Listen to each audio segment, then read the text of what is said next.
Hello viewers, welcome to my channel. ఈరోజు మన వీడియోలో రాగి సంగటి ఎలా చేయాలో చూపిస్తాను. రాగి సంగటి చేయడానికి కావాల్సిన ఇంగ్రీడియంట్స్: రైస్, రాగి పిండి. రైస్ని బాగా వాష్ చేసుకొని అందులో 1 కప్ రైస్కి 10 కప్స్ వాటర్ యాడ్ చేసుకొని ఆ రైస్ని మనం కంప్లీట్గా కుక్ చేసుకోవాలి. కుక్ చేసుకునేటప్పుడు మనం అందులో సాల్ట్ యాడ్ చేసుకోవాలి. టేస్ట్కి సరిపోయేంత సాల్ట్ యాడ్ చేసుకోవాలి. రైస్ అంతా కంప్లీట్గా కుక్ అయిన తర్వాత మనం మధ్య మధ్యలో చెక్ చేస్తూ ఉండాలి. కంప్లీట్గా కుక్ అయిందో లేదో మనం దాన్ని పట్టుకొని చూస్తే తెలుస్తుంది.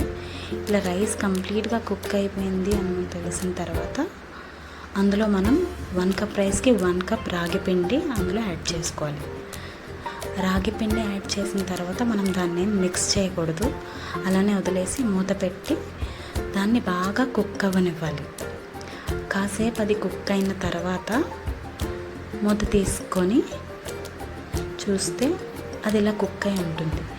దాన్ని మనం కంప్లీట్గా మిక్స్ చేసుకుంటూ రెండు మిక్స్ అయ్యేలాగా బాగా మిక్స్ చేసుకుంటూ కంప్లీట్గా మిక్స్ చేసి తర్వాత దాన్ని మనం బాగా మ్యాష్ చేసుకోవాలి. కంప్లీట్గా దాన్ని మ్యాష్ చేయాలి.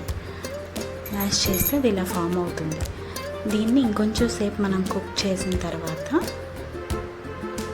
అది కొంచెం హార్డ్ అవుతుంది. ఇలా హార్డ్ అయితే రాగి సంగటి మనకి రెడీ అయిపోయినట్టే. ఈ రాగి సంగటిని మనం ఒక బౌల్కి ఆయిల్ లేదా గీ అప్లై చేసుకొని అందులో ఆ రాగి సంగటి ట్రాన్స్ఫర్ చేసుకొని అది ఒక బౌల్లోకి మనం ట్రాన్స్ఫర్ చేసేసుకోవచ్చు. ఆయిల్ ఆర్ గీ అప్లై చేయడం వల్ల అది ఈజీగా డిమోల్డ్ అయిపోతుంది.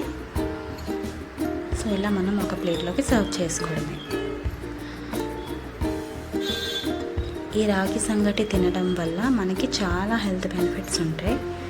రాగి పిండిలో ఉండే కాల్షియం, ఐరన్ అండ్ ఫైబర్ మనకి బోన్ హెల్త్కి, ఎనీమియాని మేనేజ్ చేయడానికి, ఇంకా డైజెషన్ని ప్రమోట్ చేయడానికి హెల్ప్ చేస్తాయి.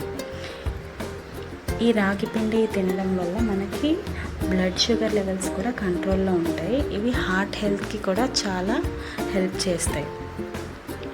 ఈ రాగి పిండితో కాంబినేషన్ చికెన్ కర్రీ తీసుకుంటే చాలా బాగుంటుంది. సో ఇలాంటి రెసిపీస్ అందరూ కూడా ట్రై చేయండి. Thank you for watching.